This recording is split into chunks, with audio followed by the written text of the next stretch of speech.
मुझे अभी शादी नहीं करनी है, विनीता ने अपनी माँ से कहा। तो माँ को ये बात रास नहीं आई। उन्हें समझ नहीं आया कि आखिर उनकी समझदार बेटी शादी से क्यों मना कर रही है।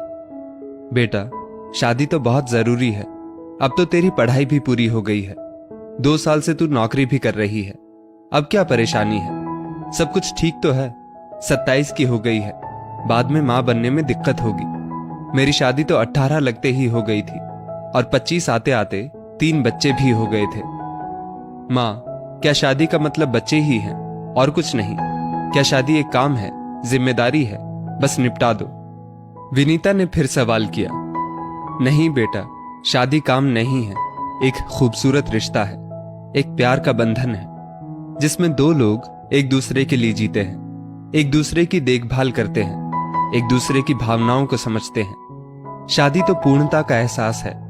जीवन साथी के बिना जीवन अधूरा है। माँ, सरिता दीदी की भी तो शादी हुई थी, पर आज वो कितनी दुखी हैं। राकेश जीजू ने उनकी नौकरी भी छुड़वा दी, उन्हें घर में कैद कर लिया है। वो कितनी परेशान रहती हैं, बस बच्चों को ही संभालती रहती हैं। उनको शादी करके क्या मिला? विनीता, तुम अपनी बड़ी बहन सरिता के जीवन का सिर्फ एक पहलू देख रही हो जो तुम्हें नजर आ रहा है। बेटा, वो बहुत सुखी है। राकेश जी ने उसकी परेशानी देखते हुए नौकरी छोड़ने की सलाह दी थी, पर अंतिम निर्णय तो सरिता का ही था। 2 जुड़वा बच्चों की मां बनने के बाद सरिता को घर बाहर संभालने में दिक्कत हो रही थी। जब बच्चे बड़े होंगे वो फिर से नौकरी कर लेगी। वो घर में कैद नहीं है, बस बच्चों को संभालने के लिए वो घर से बाहर पहले की तरह मॉल, सिनेमा नहीं जा पाती है। पर राकेश जी उसका बड़ा ध्यान रखते हैं। यही तो पति पत्नी के रिश्ते की मिठास है। दोनों मिलजुल कर बच्चों को संभालते हैं, समझदारी से निर्णय लेते हैं। इसी का नाम गृहस्थी है।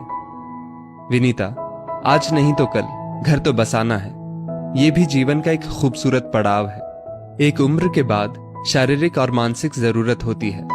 शादी के बाद भावनात्मक संबंध भी मजबूत बनते हैं। शादी से भागना या कटकर रहना तो कोई समाधान नहीं है।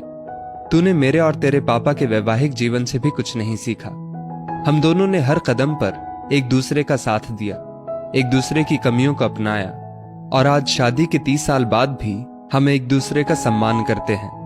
हम दोनों ने मिलकर सुख दुख पाते हुए जीवन के 30 साल बिताए हैं। घर की हर जिम्मेदारी निभाई है, परिवार के लिए सब किया, पर साथ ही अपनी जिंदगी भी जी है, क्योंकि ये जिंदगी एक बार ही मिलती है। जीवन साथी का साथ उसे सुनहरा कर देता है। शिकवे शिकायत हर रिश्ते में होते हैं, पर उसका ये मतलब नहीं है कि वो रिश्ता ही खराब है। कई बार परिस्थितियां हमें मजबूर कर देती हैं, हमें वो रिश्ता तोड़ना पड़ता है। शादी में भी ऐसा हो जाता है, पर इसका ये मतलब नहीं है कि शादी ही नहीं करनी चाहिए। माँ, आप सच कह रही हो। कुछ घटनाएं देखकर मेरा शादी से मन उचट गया था, पर मुझे अपने आप को मौका देना चाहिए। पूर्वाग्रह से ग्रस्त होकर जीवन तो नहीं जिया जा सकता, विनीता बोली। कुछ समय बाद विनीता के लिए उसके शहर में ही रहने वाले विनोद का रिश्ता आया। विनीता आज विनोद के साथ खुशी खुशी अपना जीवन बिता रही है। दोस्तों, अक्सर ऐसा होता है कि किसी रिश्ते को देखकर हम उसके बारे में अपनी राय बना लेते हैं और उस रिश्ते से दूर भागते हैं। ऐसे में बड़ों से बात करके हम मन की उलझन को सुलझा सकते हैं। इस स्टोरी को लेकर आपकी क्या राय है? नीचे कमेंट करके जरूर बताइएगा। धन्यवाद।